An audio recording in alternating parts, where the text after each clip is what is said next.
Friends, spoken Japanese गुरु channel में आपका स्वागत है। आज हम लोग N4 के जो हमारे रिमेनिंग रह गए हैं जो पैटर्न्स, आज हम उनमें से कुछ पैटर्न क्लियर करेंगे, एक दो पैटर्न या दो तीन पैटर्नों को। और बहुत ज्यादा लंबे टाइम बाद मैंने वीडियो डाली है, इसके लिए मैं सॉरी चाहता हूँ, सॉरी कहता हूँ आप लोगों से। तो चलिए बिना टाइम को वेस्ट करे आज N4 सीखते हैं। सबसे पहला जो हमारा N4 का पैटर्न है वो है बा। N4 में बा कब यूज होता है और कैसे यूज होता है, मैंने आज हिंदी भी लिखी हुई है और उसकी इंग्लिश भी लिखी हुई है नीचे। उसको जिनको कांजी नहीं पढ़नी आती है वो हीरागाना भी पढ़ सकते हैं और इंग्लिश भी पढ़ सकते हैं। तो बा का मतलब होता है अगर ये करोगे तो ये होगा।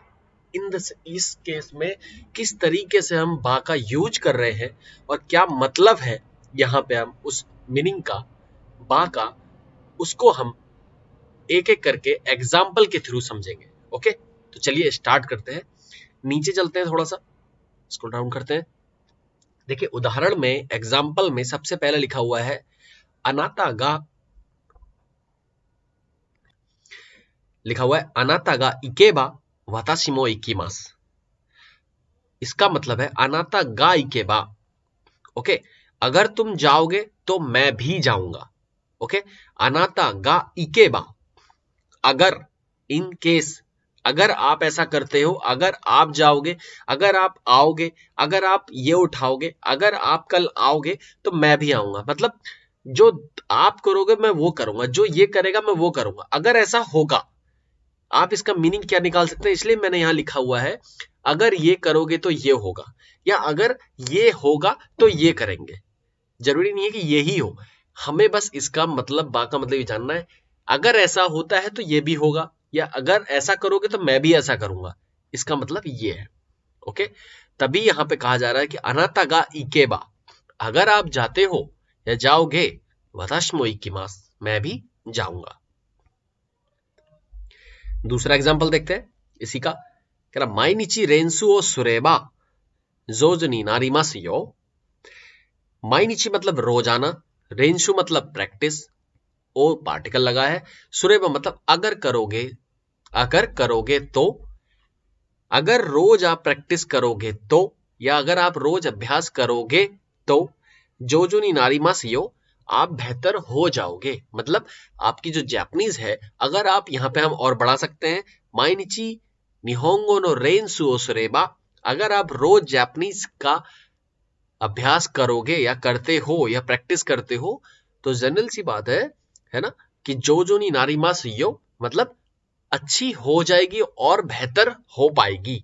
ओके, इसका मतलब ये है, इसलिए मैंने यहाँ पे हिंदी भी लिखी हुई है आप लोगों के अच्छी तरीके से समझ में आने के लिए।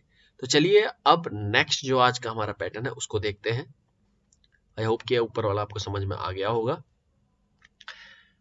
बाई, बाई का मतलब भी मिलता जुलता होता है, अगर ऐसा होगा तो। ओके, अब इसको कैसे बनाना है वो देखते हैं। चलिए बाई को हम थोड़ा सा ऐसे रहने देते हैं, बाई का मतलब अगर ऐसा होगा तो। आमेगा फुरानाई बाई वा ओयोगिमास, आमेगा फुरानाई बाई बा आई वा ओयोगिमास, मतलब अगर बारिश नहीं होगी तो तैरने चलेंगे या तैरेंगे। चलेंगे भी आप, मैंने वहां पे ओयोगी नहीं इकिमास भी बोल सकते हैं आप, ठीक है, उसमें कोई प्रॉब्लम नहीं है। आमेगा फुरानाई बाई वा ओयोगिमास मतलब तैरेंगे, अगर बारिश नहीं होती है तो तैरेंगे। ओके, ये भी कह सकते हैं आप, या तैरने चलेंगे, मैंने इन द सेंस एक ओयोगिनी इकिमास भी आप बोल सकते हैं। ओके, इस तरीके से इसका मतलब हो गया। ओके, चलिए दूसरा एग्जांपल देखते हैं। कोनो बाई वा किमी गा वारुई, कोनो बाई वा किमी गा वारुई, इसका मतलब देखिए, अगर ये बात है तो आप गलत हो।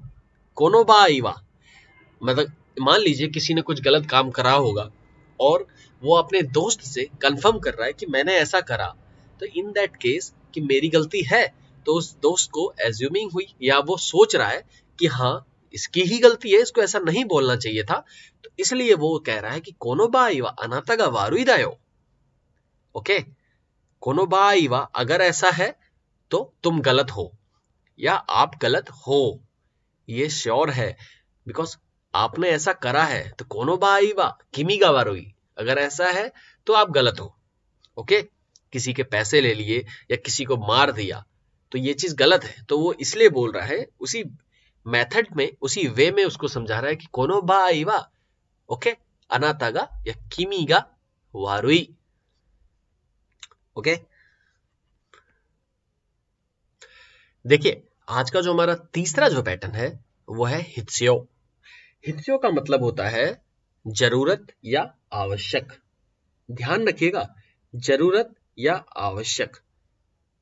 हित्स्यो का मतलब मैं हमेशा अपनी वीडियोस में कहता भी हूं और अभी भी कह रहा हूं कि किसी भी एग्जाम्पल को बनाने से पहले उस पैटर्न का हमें मतलब अच्छे से माइंड में क्लियर होना चाहिए। और प्लीज नीचे मैंने डिस्क्रिप्शन में लिंक दे रखे हैं अपनी N4, N3, N2 all Japanese level की हिंदी ग्रामर की मैंने पीडीएफ बना रखी है खुद से।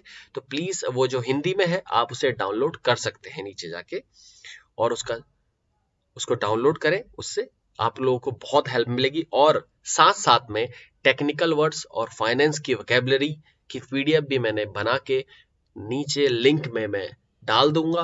तो कृपया वहां से आप लोग इसको डाउनलोड करें और कंपनी के लिए जो जो चीजें रिक्वायरमेंट है वो वहां पे मिलेंगी आपको, और वहां से आप डाउनलोड करके उसको यूज कर सकते हैं। और किस तरीके से इंटरव्यू देना चाहिए एक्सपीरियंस होल्डर के लिए मैंने स्पेशली एक पीडीएफ बना रखी है जिसमें ओनली 1 पेज रहेगा, बट वो 1 पेज भी इनफ है। कोई भी उससे देख के अपना रिज्यूमे बना सकता है इन जापानीज। ओके, किस तरीके से इंटरव्यू देना है वो बना सकता है, नॉट रिज्यूमे, सॉरी। तो इंटरव्यू को किस तरीके से प्रेजेंट करना है जापानीज के आगे आप उसको देख लेंगे, तो उसके बिहाफ में आप अपना आराम से इंटरव्यू जो है वो बना सकते हैं। तो चलिए जब तक हम हित्स्यो का एग्जाम्पल करते हैं, एग्जाम्पल देखते हैं। एग्जाम्पल है मुझे खाने की जरूरत है। मतलब उसने क्या कह रहा है जापानीज में अगर बोला ताबेरु हित्स्यो गा आरु, किसी ने कह दिया अनाता वा ताबेरु हित्स्यो गा आरिमासेन, नहीं हो, अनाता वा ताबेरु हित्स्यो गा नहीं हो, मो क्या आपको खाने की जरूरत नहीं है, बट यहाँ पे क्या है ताबेरु हित्स्यो गा आरु, ताबेरु हित्स्यो गा आरु यो, है ना, मुझे खाने की जरूरत है। मतलब मान लीजिए वो बीमार है या कमजोर है या पतला है तो ताबेरु हित्स्यो गा आरिमास, है ना। तो इस तरीके से वो कह रहा है, इस सेंस में वो कह रहे हैं कि मुझे खाने की जरूरत है। ओके, ताबेरु हित्स्यो गा आरिमास। तो प्लीज जो भी आप में से कोई भी नई न्यू कमर अगर इस वीडियो को देख रहा है प्लीज इस चैनल को सब्सक्राइब कर दें, लाइक कर दें। अगर कुछ भी आपको समझ में नहीं आता है तो कमेंट में मुझे कमेंट करें जाके मैं उसका सॉल्यूशन आप लोग को दे सकूं। दूसरा एग्जांपल देखते हैं। नांदे नांदे क्यों सोन्ना कोतो सुरु हित्स्यो गा आरुन देसु का। नांदे क्यों, सोन्ना मतलब ये, या ये सोन्ना कोतो सुरु, ये कोतो सुरु मतलब होता है ये काम कह सकते हैं, यहाँ पे ये बात कह सकते हैं, ये काम। सुरु हित्स्यो गा आरुन देसु का, नांदे सोन्ना कोतो सुरु हित्स्यो गा आरुन देसु का। आपको ऐसा करने की आवश्यकता क्यों है, या करना क्यों जरूरी है। जरूरी है क्या इस चीज को करना, क्यों जरूरी है, सिंपल सा क्वेश्चन है। नांदे सोन्ना कोतो सुरु हित्स्यो गा आरुन देसु का। इसको हम और तरीके से ही बोल सकते हैं, नांदे सोन्ना कोतो सुरु हित्स्यो गा आरुन देसु का। तो एक सेंस ये निकल रहा है ना, नांदे सोन्ना कोतो मतलब क्यों ये हित्स्यो गा आरुन देसु का, ये काम करने की नीड है या जरूरत हो रही है, क्यों आवश्यकता हो रही है ये चीज करने की। जरूरत है ही नहीं इस चीज को करने की, क्यों करना है ना। नांदे मुको नि इकु हित्स्यो गा आरु नो, या नांदे पार्टीに行かないといけないですか, नांदे पार्टीに行く必要があるんですか। क्यों पार्टी में जाने की जरूरत क्यों है। हम इस तरीके से काफी ज्यादा सेंटेंस बना सकते हैं। और जापानीज में मैं हमेशा यही कहता हूं वीडियोस में भी, वैसे भी जो मेरे स्टूडेंट हैं उनको भी मैं एक ही बात बताता हूं कि जितना हो सके वोकैबुलरी में ध्यान दीजिए। वोकैबुलरी जिसकी जितनी अच्छी होगी उसकी उतनी अच्छी जापानीज होती है। तो प्लीज आपसे मैं फिर रिक्वेस्ट करूंगा कि जितना हो सके वोकैबुलरी में ध्यान दीजिए और अपनी जापानीज को जितना हो सके इंप्रूव करिए, जितना हो सके। सेंटेंस बनाएंगे तो इंप्रूव अपने आप हो जाएगी। तो चलिए आज की मैं वीडियो यहीं पे रोकता हूं, आगे मिलते हैं अगली वीडियो में। तो thank you very much. Please इस चैनल को शेयर करें, सब्सक्राइब करें। Thank you very much.